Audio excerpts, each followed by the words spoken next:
Yo, yo, yo, I'm back in the mix with another top 10 list. This time it is the 10 most iconic moments in the Goonies. Why? Because it's my all-time favorite movie. In honor of the Goonies 40th anniversary this summer and Goonies Weekend, which I am the special guest at, we're breaking down these 10 most infamous parts of the film. Goonies Weekend is an annual celebration of the movie Goonies, and of course it takes place in Astoria, Oregon, where they filmed the movie. They got treasure hunts, pirate ships, a bunch of the actors. I'm hosting an 80s market. This is just like a whole pandemonium, awesome weekend where the whole town just fills up with Goonies fans. This is my first time ever going to Goonies Weekend. I didn't even know it existed, and I'm pretty stoked to be there for the 40th anniversary.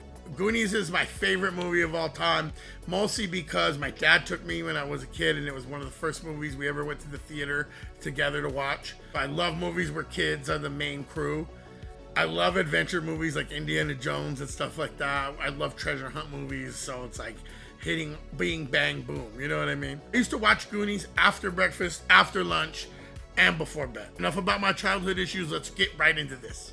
This movie is filled with hundreds of memorable moments, but these 10 moments are the moments that really get me going, that I remember the most. Okay, number 10, we've got Bram on the bicycle. Yeah, Walsh, let us give you a little ride. Hold on, here we go.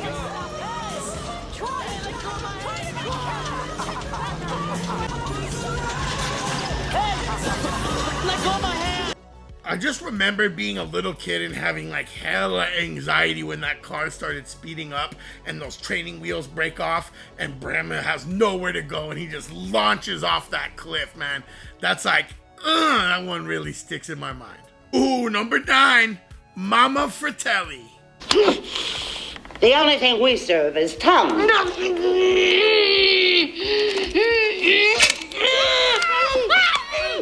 You boys like tongue? She holds that switchblade up to mouth tongue like she's ready to actually cut that thing out. Who on earth wasn't scared to death of Mama Fratelli? I mean, damn. Throw Mama from the train? She was nothing in that compared to how scary she is in this movie. Mama Fratelli was every kid's worst nightmare in the 80s. All right, with number 8, we're getting to some real sick shit. The bone piano. C-sharp D. Remember those lessons and play it right, please.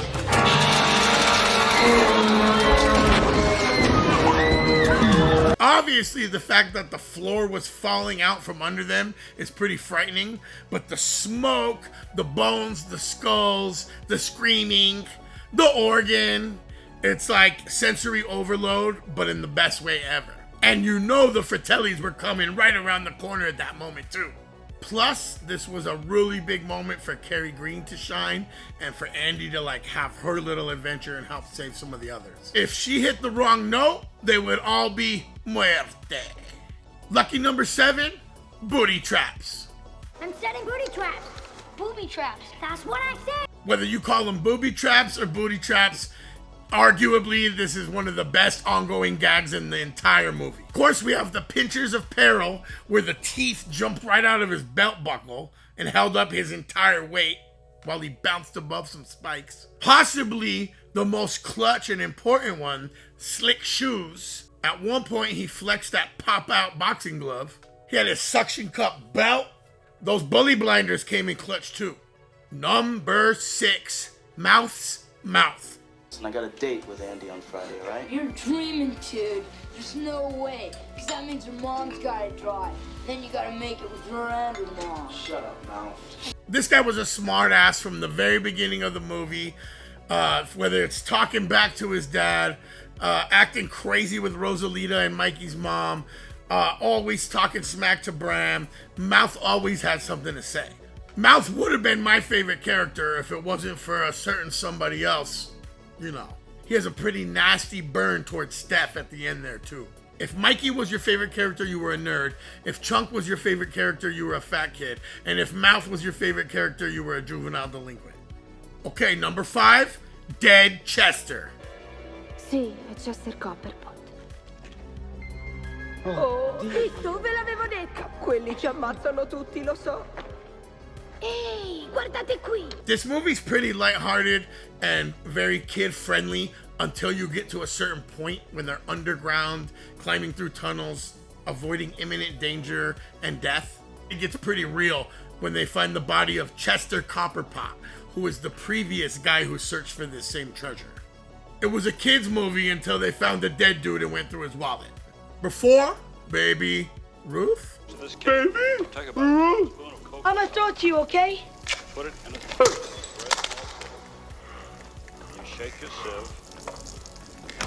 Of course, this whole scene is iconic. Sloth meets Chunk. They get to know each other. They have a fondness for eating and candy and yelling.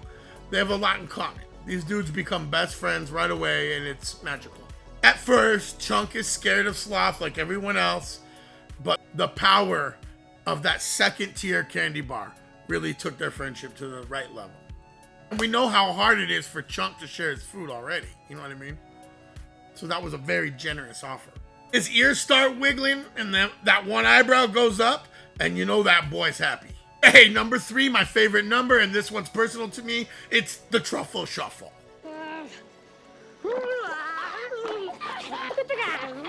Cut it out, Mo. Of course, Chunk has always been my favorite character.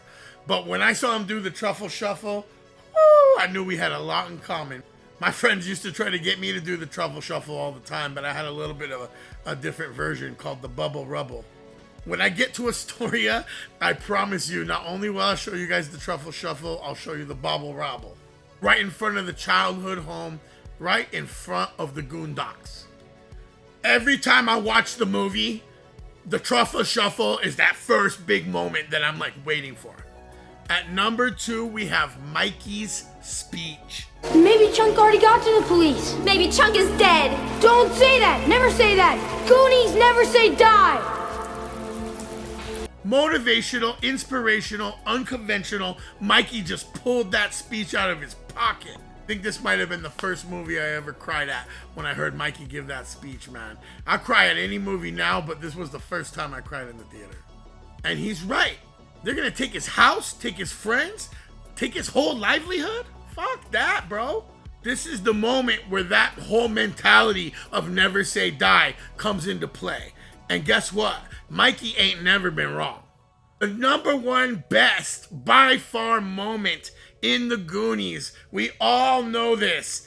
Hey, you guys! Hey, you guys!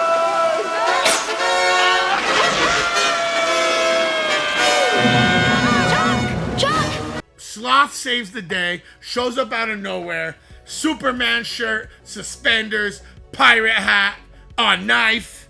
My man was ready. That little like horn and if you notice, he's mimicking the pirate movie that he watched earlier when they had him chained up in the Baby Ruth room. But that little horn comes on, he slides down the sail, the Goonies all cheer. Oh, I love that moment. It didn't take a lot to get me going as a kid, but that moment had me ready to jump through my mom's living room window. The most iconic character in the movie with the most iconic line. Right at the end, when it mattered the most, my dude came through. When I was a kid, I'd go out and play around the neighborhood and stuff, to the park, whatever. My dad would just come out in the backyard and just yell, "Hey, you guys!" And I would know that was dinner time. Out of all the memorable moments, that moment right there is the most iconic. All right, so that concludes my top 10 most iconic Goonies moments. I'm probably right about most of it. I might be wrong about a little bit of it. Tell me in the comments what I missed, what your most iconic moment is. And just remember, never say die. And don't miss me June 7th hosting the 80s market at Goonies Weekend in Astoria, Oregon. Be there or be square like Troy.